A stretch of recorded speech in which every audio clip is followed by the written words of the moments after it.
Hey, welcome to this week's Mortgage Minute with Mitch. So overall, looks like we're going to end the week about where we started with interest rates. Nothing too crazy, even though there definitely was some up and down, and a couple of reasons why. So a lot of these leading economic indicators are pointing towards a recession. So historically, you look at a lot of these things and hey, these are the things that happened before a recession. So we're seeing a ton of them right now. So a lot of things would lead you to believe that a recession is around the corner. But then somebody like James Bullard, who's the president of the St. Louis Federal Reserve, came out and said, oh, labor market's strong, everything's great.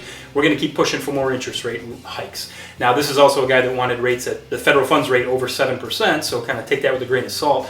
But when everything seems to be moving in one direction, there's always that one person that comes out and tries to change the flow of things. Now, things were starting to improve. You see a lot of green here this week, but then today the manufacturing reports came out saying that things are stronger than expected. So, again, everything's swimming in one direction, and then every now and then you get something moving in against the current, and that's where we find ourselves. Hit a huge milestone this week, and that was crossing the 50% mark of home ownership. So now, officially, more than 50% of millennials are homeowners. So they join, the boomers and Generation X as homeowners, but it took a lot longer, and part of the reason is the change in when they are getting married. So not that long ago, the average age of getting married was in the low 20s. So you typically get married, start a family, buy a house. Well, the millennial generation is now over 30 years old for the average age of getting married. So what we're seeing is kind of pushing those plans back to later in life. So they're not starting that family, they're not buying that house until a little bit later in life.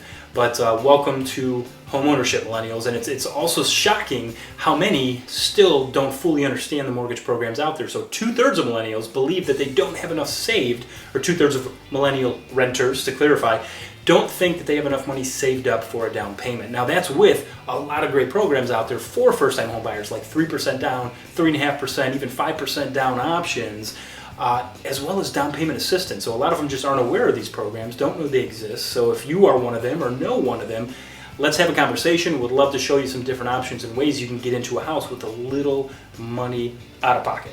And the Cavaliers are heading to Madison Square Garden tonight to face the Knicks. So after kind of a flat start, they dominated the Knicks in Game 2. So we'll see what happens now that they are playing them in their home turf. So as always, thanks for watching. Let me know what questions you have, and we'll see you next week.